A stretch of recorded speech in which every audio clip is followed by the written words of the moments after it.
This podcast was recorded on Gadigal land. We would like to acknowledge the Gadigal of the Eora Nation, the traditional custodians of this land, and pay our respects to the elders, both past and present.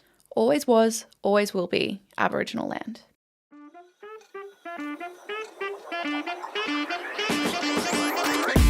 Welcome to High Stakes. The podcast about the famous feuds, frenemies, and falling outs you've forgotten about. I'm Maddie Bogish. And I'm Laura Marcia, and we are two Sydney-based journalists who love all things celebrity gossip. But before we get into the beef, Laura, how's your week been? It's been good. It's been quite busy. Mm-hmm. I say that every week. I'm such a wanker. Every week you're so busy. I'm such a busy girl. girl. Just so busy. You'd be the worst person to date because you'd be like, I just can't commit. I'm so busy. Yeah, that's it. I can't commit. I'm really bad at committing in relationships. That's a joke. She's engaged. Yeah. No, it was a great week though. We went to our first ever fashion week. We did. Australian Fashion Week. Mm-hmm. It was actually really fun because I was invited last minute by my boss essentially. She got invited to all of them, as you do. So she's like, oh, do you want to go instead? And I was like, yeah. Only thing is though, I had like a premonition to pack other shoes because I wear sneakers every day to the office. I just do. It's not that deep. But I packed a red lip and I decided to wear a blazer, right? Love that. A bit more elevated than my usual style. Mm-hmm. And I'm so glad I did because she asked me to go. So I, of course, changed my shoes, chucked on a red lip, and I went to Fashion Week and guess who was there? It was me. Yes. I was there. And it was our first show and we got to go together. So the big mistakes got to go to Fashion Week. High fashion, more like high stakes. Exactly. But it was really fun. What did you think of the show? It was so much fun. I had such a good time. Mm-hmm. It was just amazing. We saw Bianca Spender. Yes. Yeah, it was and really also good. Clothes that we really liked. Like I loved everything about the show. It's really nice being able to like sit in a show and like envision yourself in the clothes because I think in one hand it's like part of the artistry and you can just admire someone's craft. But in another, it was nice as a consumer to be able to sit there and be like, I can see myself in these clothes. Totally. Also, the music really got me. Like it was this like amazing swelling string composition. And so as I was sitting there, I was like, whoa. And it was ridiculous because it's literally a fashion show. Yeah. But no, that was really fun. I think it's like, art's meant to make you feel things. You were so right. What am I doing discounting this art? No, Me absolutely. being like, no, well, actually, no. But no, it was really fun to be involved in Fashion Week. It's something I don't think I ever thought that I would be even on the proximity of. I love that. Considering we got to do this and the topic that we're talking about today, it's quite linked to fashion. Yes, absolutely. Yes. But other than Fashion Week, Mad Dog, how's your week been? Oh my gosh. Well, I'm recovering from wisdom tooth extraction last week and we had the week off, which was actually gorgeous. It was great. I kept telling everyone I was so excited. I went under for my wisdom tooth removal and I was so excited. I kept telling people I was just excited to get knocked the fuck out. 100%. And it was amazing. I woke up and I felt like I had been out for years. Admittedly, the operation took like an hour max. It's actually really fast, and right? I felt like I was out for days. You finally had a good night's sleep. It was so good. It was so good. I want to do it again. No, totally. But didn't you wake up? How'd you wake up? I woke up crying. Yes. Didn't you tell me that it's just normal for women to cry? It's really normal. He said it's really normal for women to cry and generally men come out swinging. And I guess that's quite fair if you're like confused and you're not really sure what's going on. And I'm pretty sure my surgeon dislocated my jaw in the surgery because I haven't been able to open my jaw to the extent that I have been able to previously. That's wild. Yeah, but also it was expected. I've got a small jaw. Your snake powers have been I reduced. know, they've been revoked. No more dislocating your jaw. Oh my gosh, that's funny. But so we had the week off and while Mad Dog was getting a much needed procedure that she had to have for her health, I underwent something that was not really needed, but I did anyway. And it made your face puffy. It did make my face puffy because I had like a little tiny bit of lip fillers that I've had over 5 years and I got them dissolved because there was a little bit of migration because one time I went to Korea and they had a really good deal and I just did it. And not migration in the sense that she moved to Korea to live. Lip filler migration. She's had lip filler migration. Like the filler was just giving me a really tiny, tiny filler moustache that only I could notice. And the girl who did it, I was like, hey, Jocelyn, am I being dramatic or do I have lip filler migration? And she just went to me, you have migration, doll. And I was like, thank you for the honesty, babe. Get them a visa, they're going overseas. Yes. So essentially I got them dissolved on a Thursday so I could work from home the next day. And I have never had, it made me laugh so hard because when you dissolve lip filler, they swell up like crazy. And so I had these huge lips and it was the funniest thing that's happened to me in a long time. You did send a lot of photos. You were sending as many photos as what I was. Because I was sending people like photos of my jaw being like twice the size and your lips were also twice the size. Yeah, I'll put photos in. Can we put photos of you too? Yeah, we'll do them side by side Okay, just so you can perfect. see what was going on with the high stakes girls last weekend. Yeah, it gave me an attitude though. I was acting like a real housewife. It was impeccable. Like I'm really happy that they're back to normal size. Although full disclosure, I'm going to get lip filler again. It's not about the filler. It's about the fact that I was just really embodying I was a new person. I love that. Anyway. Love that for you. What a big week for us. We've had such a big week. Well, given that we've managed to dive into whatever we've just dove into, should we just get into it? Let's get into the beef. Oh my goodness. Okay, so this week we're looking at the beef rumoured to be dividing the most fashionable pop culture family of Britain, the Beckhams. Specifically, the recent feud between the icons who started the family's legacy, Victoria and David Beckham, and their firstborn son, Brooklyn, and his wife, Nicola Peltz Beckham. I think it's fair to say that everyone knows the Beckham family. Whether you became familiar with them through David Beckham's football fame or Victoria's Posh Spice glory, the pair were the ultimate power couple that delighted the masses. Before we get into what is currently happening with their brood, let's take a walk down memory lane to how these two megastars hooked up. Sizzle. All right, let me set the scene. It's 1997 and you and I were literal babies. Over the- Yeah, we were. We were literally like 1 and 2 years old. Literally. Over the pond in England, though, David Robert Joseph Beckham was a young, hotshot football player on Manchester United's payroll. He'd been playing soccer professionally since he was 17, and by 21, he made his debut for England's national team, where eventually he went on to become captain. He was undoubtedly the most amazing young gun with a killer right foot. But in 1997, he was an up-and-comer and he was the new kid in the national team. Meanwhile, Victoria Caroline Adams was a member of pop music group Spice Girls. Victoria joined the group in 1994 after seeing an ad in a newspaper on the hunt for women who were street smart, extroverted, ambitious, and able to sing and dance. Sounds like you, doll. It absolutely isn't. Maybe I'm extroverted. Street smart, absolutely not. Not able to dance. We just danced for TikTok just before and you were way better. No, I don't know. You really put your whole pussy in it. I was so impressed. At one point, you not only did a slut drop, but then you threw it back like there was no tomorrow. Like, go to our TikTok and watch. Mad Dog, really? It was bad. It was bad. No, it was amazing. Anyway. Obviously, Victoria made the cut alongside Jerry Halliwell, Emma Bunton, Mel B and Mel C.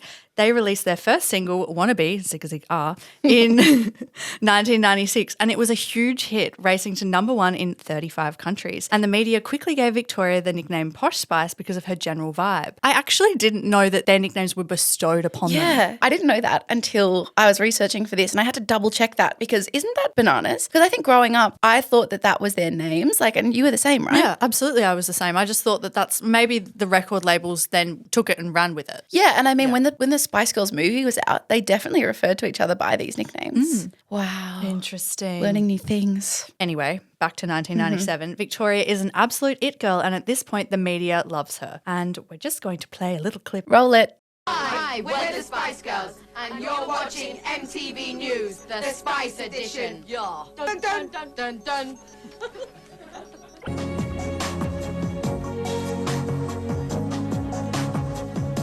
Well, you're the posh one. How important is image to you? But I'm terribly posh. Everybody says to me, why are you the posh one? Because you're just not posh. I think you are. You think I am? Quite Posh. Until I open my mouth, and then I'm really not posh. I don't know. I love her. That's quite nice, isn't it? I think she's so nice. And she doesn't have a posh demeanour, but I think she just has always loved a bit of business cash. Absolutely. Yeah, so business cash looks great. Yeah. But all jokes aside, the Spice Girls were like the darlings, almost like the One Direction, I would say, of their time, but the female equivalent. Yeah, I mean, because girls wanted to be them. Everyone was in love with them because they're gorgeous. Yeah, right. And they were really fun too. They were just a tiny bit rogue. You know how One Direction had all those YouTube videos? And so they were that I don't know, you could connect with them a little bit.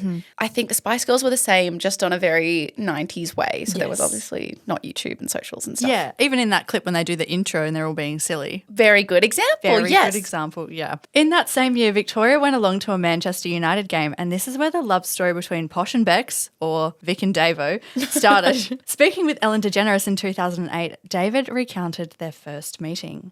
She came to a soccer match, and I said hi from across the room, and that was it. I thought I'd miss my chance. And then a week later, she turned up at another football match. Talk about a little bit loiterer. She's obviously very keen. Or she just loves the beautiful game. So, you play the beautiful game? Brethren?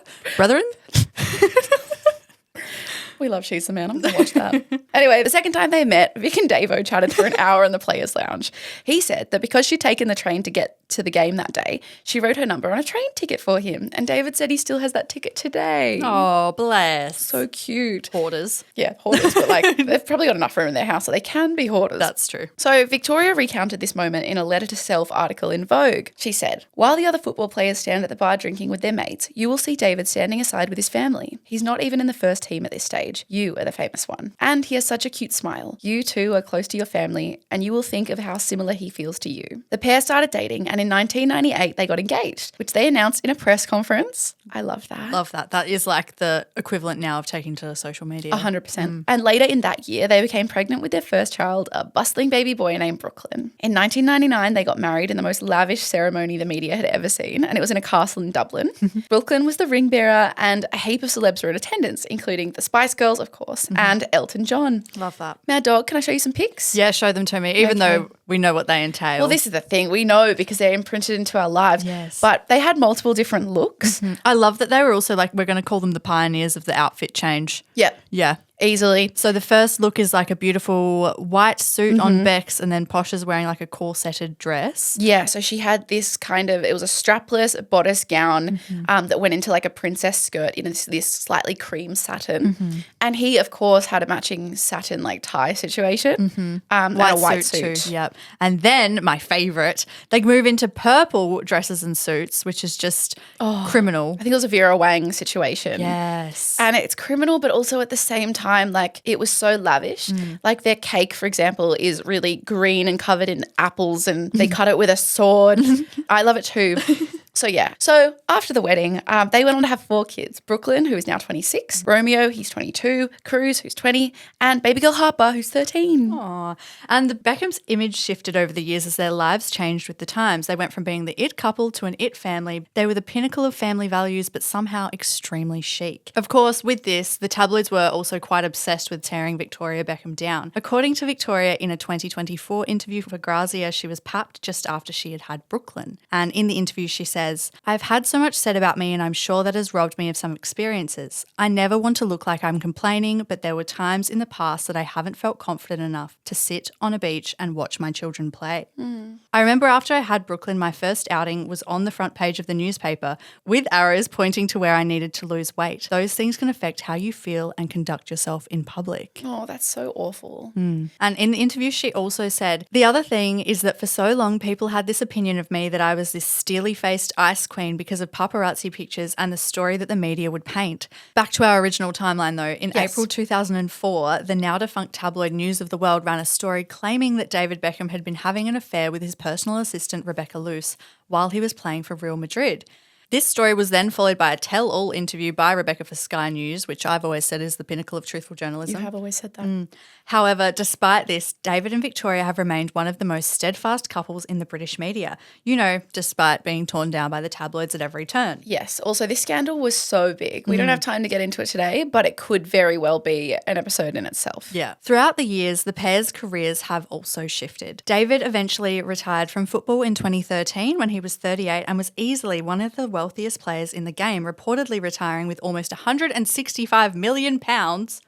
Did I say million in that? You said million. Yeah. And that's 350 million Australian. That's an enormous amount of money. Anyway, he went on to star in a range of brand deals before co-founding the Inter Miami soccer team. While Victoria was with the Spice Girls in 2000, she then did some solo stuff. She was also dabbling in fashion as a model and brand ambassador. However, her fashion designer journey began in 2006 when she launched a denim label called DVB Style. Then in 2008, she released her now very famous label, Victoria Beckham, with a small collection of dresses in New York Fashion Week. In 2011, she released a line at a more accessible price point and expanded the initial limited range.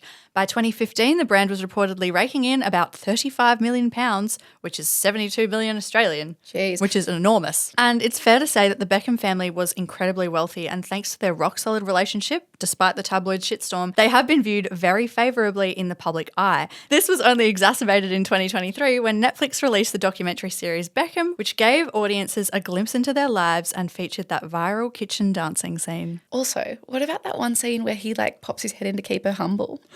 Be honest. That one?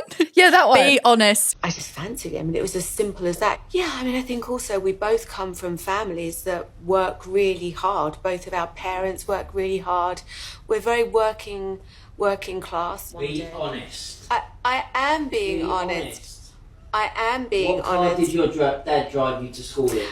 So my dad did... No, one answer. My dad... What car was it? All right, it's not a simple answer what because... What did you get your dad to drive It you depends. to school in? No. Okay, What in the car? 80s, my dad had a Rolls Royce. Thank you. So funny.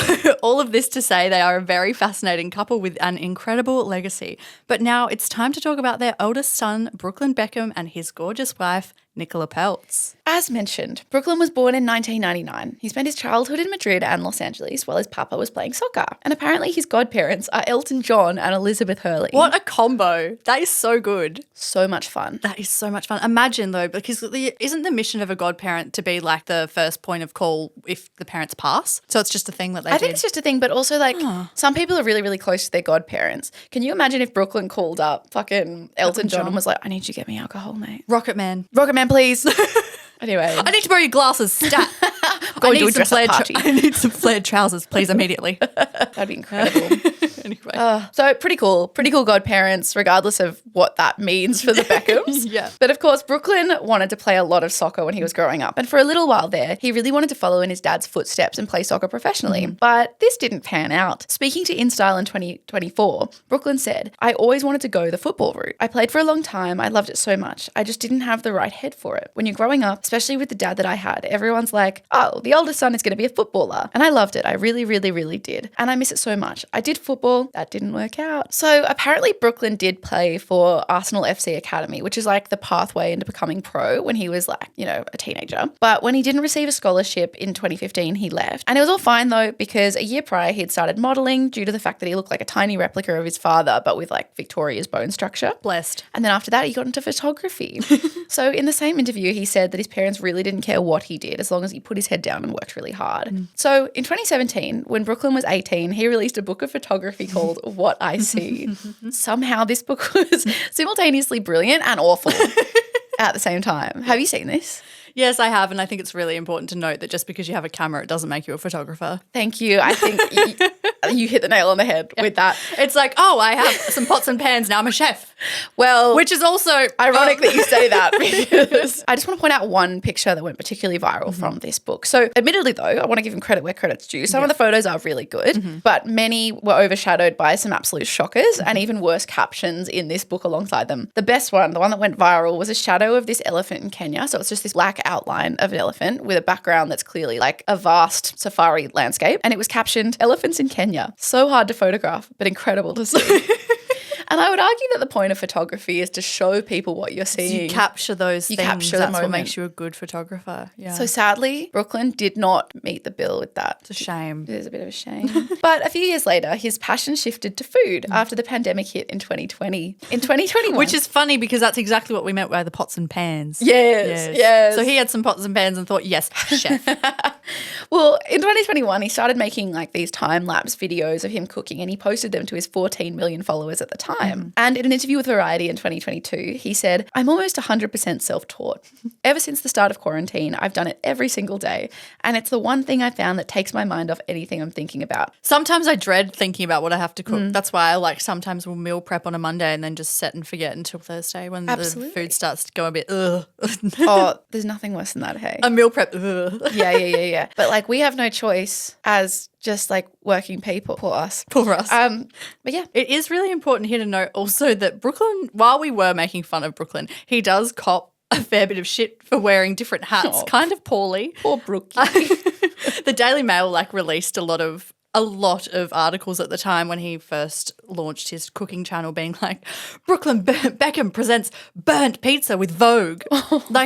they really do double down on the fact that he's just not great at things. And I just think we shouldn't be cutting people down for trying. Anyway. Agreed But with I that. do think on Corden's late night show, he was introduced as, despite having no professional training as a chef and boasting no personal claim to fame beyond his parents' prominence, I do think good for him. Yes. I would do the same. I would be riding the coattails of my parents so hard if they were rich and they'd already forged this path. But I do know that if I was like, if there were no pressure and you could truly follow your dreams and goals, how good would that be? I mean, you don't even have to be good at it if it's like not out of necessity. And that's what he's proven. And also, he already had 14 million followers. Yes. And now he has 16 million. He does. So it's like, you're fine. Yeah, Like- he's so fine. Go Brooklyn. Go Brookie. Yeah, and I guess now you're thinking, where does Nicola fit into all of this? So let's take a few steps back to 1995 when Nicola Peltz was born to billionaire businessman Nelson Peltz and Claudia Hefner. No relation to Hugh. Yeah, as we found out. We Googled it. did look into it.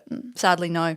Like Brooklyn, Nicola comes from a pretty sizable family as one of 8 children. In an interview with Birdie in 2024, Nicola told the outlet how much she values her tight-knit relationship with her parents and her siblings.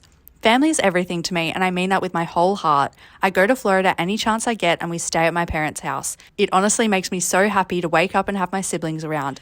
Nicola is best known for being an actor, but ultimately hasn't been in too many things. One of her most well-known roles was in the Avatar Last Airbender live-action film. Yes. Okay, I have to butt in here. So a little known fact about me is that I'm a really big Avatar The Last Airbender fan. I didn't know this about you. I know. Animated series. I love it a lot. Okay, It's yeah. so good. But anyway, so I need to rant for a hot second about the live action film. Not to be confused with the live action remake recently on Netflix. This is like years ago. Okay. So despite being directed by M. Night Shyamalan, this movie was a complete flop and a disgrace to the franchise. So at the time, Shyamalan said that this was the most culturally diverse tentpole movie ever released, period. But that was a huge fucking joke because Nicola was cast in an Inuit character's role. She's a white woman. Also, the main character of Aang is meant to be East Asian. The way that I went, she's white. She is white. She's white. Oh, And when did this come out? it came out in 2010. Yeah, so it's really not that long ago. Not really, no. And it's like, it was also really boring. I was really excited for this movie and I finished, it never finished the storyline because it was so bad. Nicola was cast in the role purely because her dad was a producer and he insisted that she be put in it. Fucking hell. Yeah. Okay, well, I'm feeling super enlightened for all that Airbender chat. Thank you so You much. should watch it. Probably won't. Yes. Our young heiress eventually got into filmmaking Yes, with she her did. directorial debut in 2024 with Lola, in which she was also the writer. Now onto her relationship with Brooklyn. The pair first met at Coachella in 2017, really only because Brooklyn was a friend of one of Nicola's brothers, and according to Nicola, they didn't really speak to one another. However, in 2023, in an interview for Cosmo, Nicola said that the pair shacked up at Leonardo DiCaprio's Halloween party in 2019, where they had a real conversation. And after that night, we literally have not separated. Did she say that they shacked up? No, I said that. They said that they like had a real conversation and got together. Me being like, they shacked up. Sorry, it's a bit crass, isn't it? No, I like it. It's fun. Later, the pair became Instagram official in 2020 when Nicola shared a mirror selfie featuring Brooklyn in January. And the pair were pretty enamored with one another. I'm talking like weekly posts dedicated to each other with heart emojis, etc. Brooklyn also bought Nicola a dog for their 1 year anniversary. And I think he has something like 20 tattoos and counting in her honor. To be young and in love. They were very obsessed with each other. They were really riding the hormones because in July 2020, which was, yes, a mere 7 months after they went Instagram official, Brooklyn proposed to Nicola and took to Instagram to share the news. 2 weeks ago, I asked my soulmate to marry me and she said yes. I'm the luckiest man in the world. I promise to be the best husband and the best daddy one day. Love heart emoji. I love you, baby. Kiss, kiss. I don't like that. Oh my God. It could be my avoidant attachment style coming out, but if my fiance said that ever, I would probably be asking for the wedding to be called off. Absolutely, me too. It doesn't matter though. It's not about us. It's about Nicola. And she vibed it, matching his energy with a separate, equally as mushy statement. You have made me the luckiest girl in the world. I can't wait to spend the rest of my life by your side. Your love is the most precious gift. I love you so, so much, baby. Thank you, Harper, for this pic. At least she does pick credits. Yeah, it's true. Respect for that. There was also heaps of love between Brooklyn's family and Nicola, and Victoria Beckham took to Instagram to, I guess, bless her soon-to-be daughter-in-law. The most exciting news. We could not be happier that Brooklyn Beckham and Nicola Ann Peltz are getting married. Wishing you so much love and a lifetime of happiness. Little prayer clap. Is it a prayer or a clap? I think it's clap. It's a clap, but everyone uses it like prayer hands. I think she's using it as a prayer. I use it as prayer hands. Yeah. But in this instance, it's also good, like good work. High five. We just high five. We all love you both so much. In response, Nicola gushed in the comments, I love you so, so much, Victoria. I'm the luckiest girl. Oh, that's sweet. Yeah. So in April 2022, the couple got married at Nicola's family estate in Palm Beach, Florida. They hosted 600 guests, many of whom were huge names, and they had a gorgeous ceremony which cost around just, a little bit of 26 million USD. Oh, perfect. Yes. That's exactly what my wedding budget would be. Me too. Oh, yeah. You're planning a wedding? Yeah, well, planning is generous. Planning's generous. You're thinking about it. Anyway, so Brooklyn also changed his last name to Peltz Beckham, which I really, really love. I love that from him. It's really nice. And the Peltz is first, as it should be. Yeah, amen. And he also has Peltz tattooed across his chest as one of the 20 tattoos that you mentioned earlier. Yes. Pretty hardcore. So while the couple had the day of their dreams, as you can imagine, this is where the drama really kicks off. And no, I'm not talking about Nicola's Papa Nilsson suing one of 3 wedding planners who organised the lavish event. We don't have enough time to get into that drama today. I'm talking about the rumoured feud between Nicola Peltz Beckham and Victoria Beckham. You see, before the wedding, Nicola was said to be wearing a Victoria Beckham designed wedding dress. However, last minute, she decided to wear Valentino. Oh, dear. Oh dear. And that was the general consensus. Oh dear, indeed. So in 2022, Nicola was on the cover of a British magazine called Tatler alongside the headline, The New Mrs. Beckham. Not only did fans think that the headline was shade towards Victoria, in the interview, Nicola spoke openly about how Brooklyn turns to her father for business advice. So fans took this as like a bit of a sledge to the Beckhams, who are very clearly both really good business people in their own right. Yeah, and we will note here that in the piece, the journalist was quick to draw comparisons between Nicola Peltz and Meghan Markle, writing, Nicola Peltz Beckham is not the first American actress to marry into British royalty in the last few years. Meghan Markle got there first. But the Duchess of Sussex and Peltz Beckham have another experience in common, exposure to a sometimes disparaging British press, which may explain her firm but diplomatic position on whether she and her 23-year-old husband, Brooklyn, might one day live in London. I would say no, but you never know, the 27-year-old says, sipping daintily on a hot chocolate in a quiet corner of the Mark Hotel in Manhattan. Just because I love knowing I'm so close to my family, and I think this is really important to point out, given where this story is going to go. Definitely. The next month, eagle-eyed fans noticed that after the wedding, the way Nicola and Victoria kind of interacted together online was different. In 2021, Victoria liked 25 of Nicola's posts in 3 months, with Nicola liking 20. But then by July 2022, their interaction was pretty scant. This is obviously not a lot to go off, but the gossip hands grabbed this and just started running with it. I just think it's silly because the algorithm, there have been Yes. so many times where my friends have posted things and I haven't seen, and I think us clutching at the fact like they haven't liked their photo doesn't really mean anything nowadays. It doesn't mean shit unless you're trying to perpetuate a story. Period. And that's what this is at this. Did she stutter? No. Write it down. So keep that in mind as we go through the rest of this whole story, okay? Where there's smoke, there's fire, but also salt sprinkled. You know what I'm trying to say?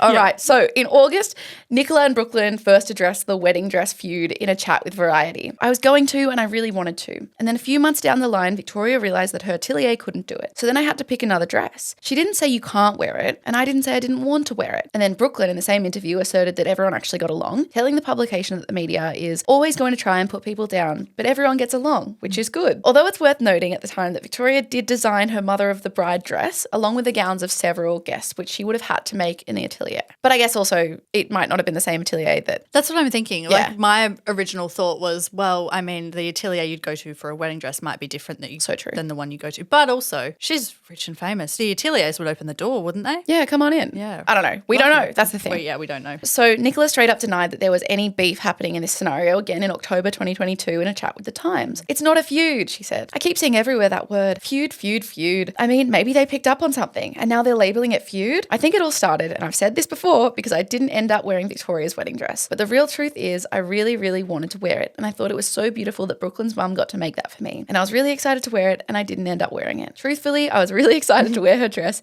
It makes me sad when I read things that people say I was never planning on wearing it. That's just not true. I think she was really excited Do you to wear think the dress. she was excited? Oh, I think she was I excited, think she was right? excited. Yeah. But in that particular interview, Nicola also retold the atelier story. However, the Times laid it out a little differently. And we will mention that she did say this story multiple times to different outlets. And this interview played out like this. The truth is that I was in a text chain with my mum, Victoria, and Leslie, who has been my stylist for 10 years. We were all on this text chain together and I was so excited to start the design process. And then Victoria was like, oh. And this was in the middle of me filming Lola James and directing, so I was very busy. And then she, Victoria, was very busy, and a few days went by and I didn't hear anything. Then I think Victoria thought since I was on set, maybe she didn't want to upset me. So she called my mum and said that she couldn't make the dress. She said that her atelier couldn't make the dress in time. So then my mum told me, and then we regrouped and came up with something else. So that is such a clunky quote, right? Yes, and firstly, you read that out so well. I was stuttering. And the they're They're intentional. in there. So also, I just think it's important to add that like when you do interviews like this, you do edit the quotes so that they flow. You'll never change what they say, but you'll take out the the ands, the things you don't need. But they've kept them in and that says something. Yes. That's putting something across. Yes. So food for thought on that one. Yeah, but we'll keep that in mind. But it didn't really seem to add any more fuel to the fire because the rumours felt well and truly brushed aside when Victoria shared a birthday tribute to Nicola in January 2023. Then in February 2024, they were photographed together at the premiere for Nicola's film Lola. So it seems like everything's going quite swimmingly between the pair. I guess, what do you make of the whole wedding dress alleged feud? Alleged feud, yes. I think that weddings are so high stress. Especially ones that have the public eye just staring at them, seeing what they're going to do. Ones that are worth $26 million. You don't want to fuck it up. Someone did fuck it up and then they got sued. They got sued. And it was like 600 guests. The whole thing was a palaver. And I think sometimes in those scenarios, of course, like people are going to butt heads, but especially sometimes the relationship between, you know, a mother-in-law and the daughter-in-law can be quite fraught. Yeah. But these things are resolved because there's always like love underpinning it and they're resolved privately. Yes. So if there was beef here, which like maybe there was a bit of an incident, but like that's showbiz, that's life. Exactly. And like my housemates are currently planning their wedding, and one of my housemates has said that she's picked her dress, and then last night, so a week after she'd picked her dress, she was like, I don't know if I've made the right choice. So it's very common for people to be like, yes, this is what I want to do, and then last minute you're like, oh no, I've changed my mind, because you do select your dresses so far in advance. You do. You have so much time to go back and forth. Yeah, and I mean, there's so much pressure put on you when you plan a wedding and do a wedding. My belief is that it should be really fun and you should not be like the host of your wedding. You should be the guest of honor. But no, all I'm saying is it's stressful. Yeah. And do you agree with me that everyone's reading into this a bit much? Yeah. I mean, that quote there, that last quote where she's umming and ahhing, I'm not sure if she's just trying to make sure she gets her words right. I mean, even if there was something there, maybe it wasn't a feud, maybe it was just a last minute decision change and then people have run with it and said the girls are fighting. Yep, which the media does. Yep. No, totally. So I think we can say there's beef here, but it's not that deep. Yeah. This is a sizzle steak. Yeah. Like one of the thinly cut This ones. isn't a $400 Wagyu. This is a sizzle steak that you get from the pub. Anyway, steaks aside, over the last month, rumours of the Peltz Beckham v Beckham feud have reared their ugly head again. It all kicked off during the 2025 Met Gala. Nicola and Brooklyn were meant to attend the glitzy event alongside so many celebrities, but at the last minute they decided to ditch it so they could get on a flight to London to potentially go to David Beckham's 50th birthday party. As you do. As you should, but God, he looks good for 50, doesn't he? Oh my God, he's such a dish, isn't he? He's only gotten better with age. But no, okay, back to the Beckhams. Yeah, the lucky Beckhams. The lucky Beckhams.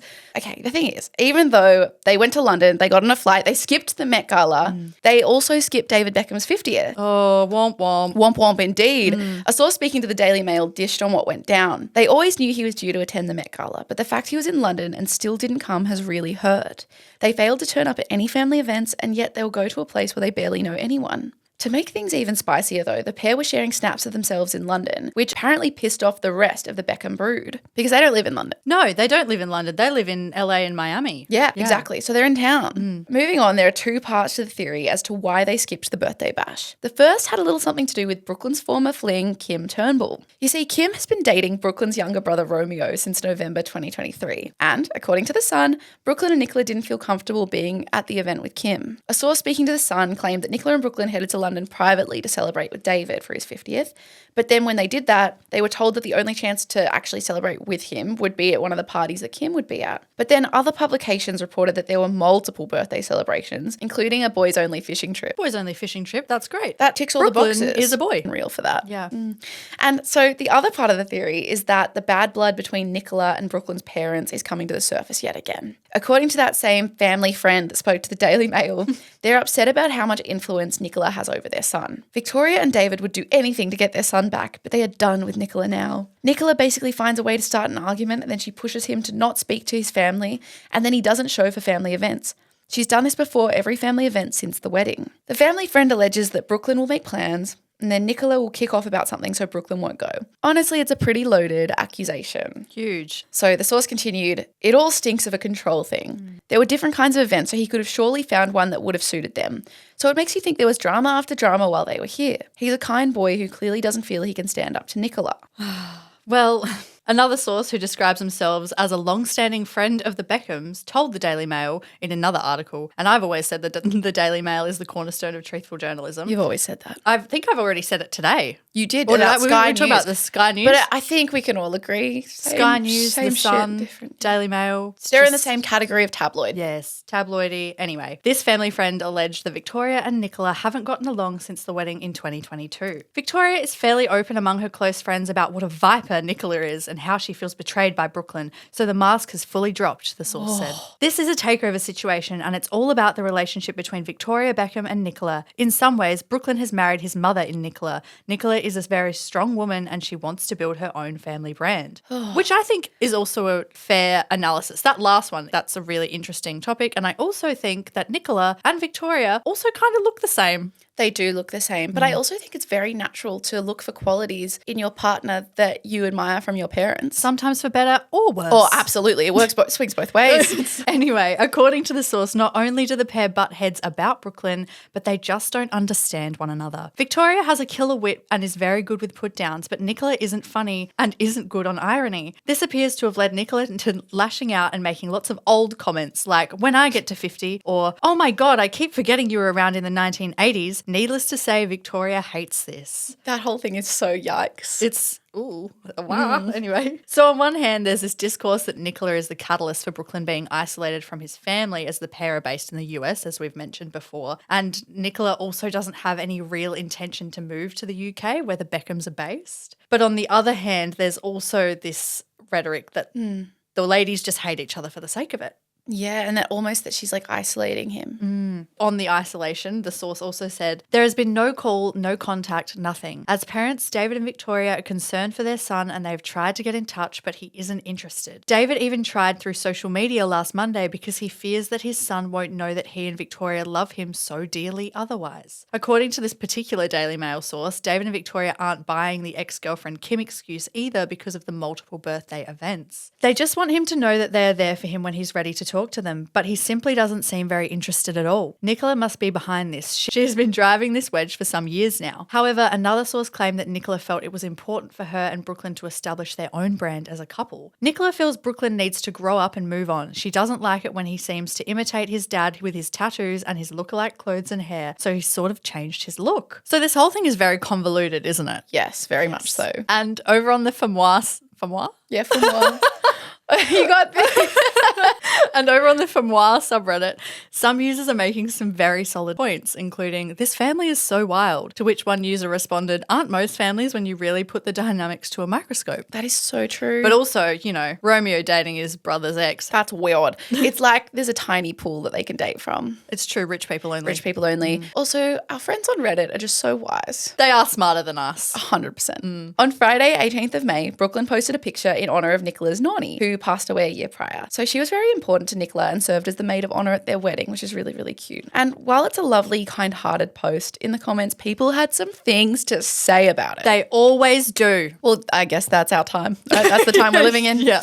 So here's what they had to say. What about your own grandparents? So you post this and nothing about your father's birthday? What's going on? You really asked for these comments with that post. Yeah, they were mean. Did they? Did they really ask for those comments with that post? They didn't say, please comment below your gripe with me not attending my father's 50th. Yeah, exactly. I do think they're on the same vein though. I think they're quite adjacent in tone. Yes. I think let's not give them hate for some, like that's ridiculous behaviour. Yes. A woman's died a year ago. May Naughty rest in peace. May she rest in peace. So Nicola and Beckham also made the British headlines for going to a dinner party with Harry and Meghan Sussex. So weird calling them Sussex with their last name, don't you think? An insider speaking to The Sun said, although the dinner was locked in like way before the latest drama kicked off, the formerly royal couple were very empathetic towards the battle-wounded Nepo babies. Oh dear. The quote said, Harry was fully aware and offered Brooklyn his unwavering support as someone who has been through similar. They didn't meet in relation to the recent developments and headlines, but it was an honest and welcome coincidence. So to me, this does doesn't really mean anything more than just like an older couple who've kind of led the way or have been in that situation, just supporting one another. But this did go really nutso in the British tabloids. As it does. As it does. The British tabloids love to hate on women and American women. American women, and especially Meghan Markle in particular. And I just think it's something to do with she's a woman of colour who's American.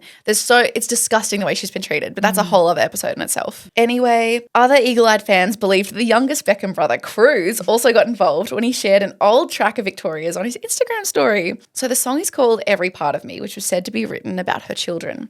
Here are some of the lyrics. I promise I'll be here if someone ever breaks your heart. And then throughout the song, she kind of sings about how people always run their mouth and there's no doubt my love for you is true. And when I look at you, I see me from head to your toes, every part of me. So naturally, people thought this was Cruz making a statement about Brooklyn and Nicola's relationship and how he's siding with his mama. How old's Cruz again? Like 20. I just don't know if that's what he'd be doing. Like, yeah, they're a close-knit family, which I love for them. But also a 20-year-old boy is not really keeping in his family drama, is he? He's got things to do. Soccer to play, I'm assuming. Yeah. He's got things. I mean, we're very much reading into this. This is like not just reading between the lines. This is getting a microscope and looking in between the lines. We're just hypothesizing. Yeah. So look, that brings us to now, at the time of recording. What do you think of all this drama? I think she's just been categorized as this demon who is trying to separate Brooklyn from his family, and she's like this wicked woman. But also, I think we're forgetting Brooklyn is an adult and he has agency over what he chooses to do.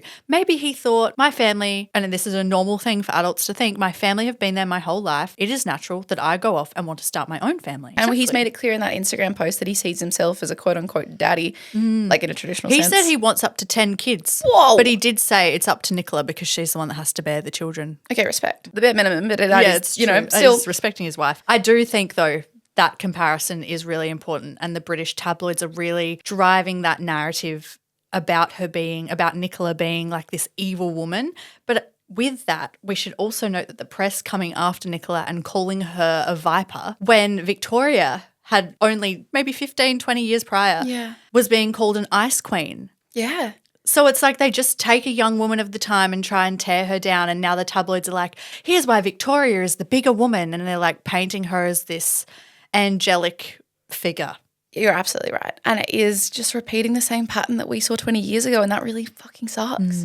And I do think that the Meghan Markle thing, like, of course, Meghan, after going through so much bullshit, would be supportive of this woman who's also getting slammed in the press. Did I call her Megan or Megan? I don't remember. I never know if it's Megan or Megan. Is it Megan? Yeah, because it's got the H in it. I think Megan's a very Australian name, isn't it? Megan. I see Megan without the H and I'm like Megan. And then when I say Meghan, I'm like Megan. While there are undercurrents of beef for sure, I think it's a really natural progression in a family, like you said.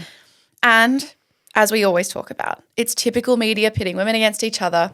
Your favourite thing to talk about. It's just so exhausting for me that we're still talking about this and we're still seeing this. And I know we are a podcast about beef, but I think we need to examine like the entire situation and the culture and how we're discussing it. And there is such a trope to hate your mother-in-law, isn't there? Yes, that's true too. And like maybe there is a little bit of that. Maybe it's not hate, but maybe it's like she's doing things a little bit differently to how Victoria would want to do them. Yeah. And they're butting heads. But I don't know if there's an actual feud. Totally. Yeah, there could be some hurt in the fact that Nicola's gone on the record and said that she doesn't want to move to London because then when she has kids, it's going to be harder for David and Victoria to see the grandkids. Although it won't be that hard. They're rich. They can just fly over. Yeah, it's not that hard for them. No, totally. But I also think that when you're in the public eye, you do have to think about your brand. And it does have to be a conscious effort. So while Victoria and the Beckhams have this really cohesive, holistic thing. They are the Beckhams. Like they're known for being a tight family unit. Nicola and Brooklyn don't really want to slot into that. They want to make something of themselves. Yeah, that's true. Also, it's worth mentioning that any source you see in the press who refers to themselves as like close friend of the family, long-term friend, they're not your friend.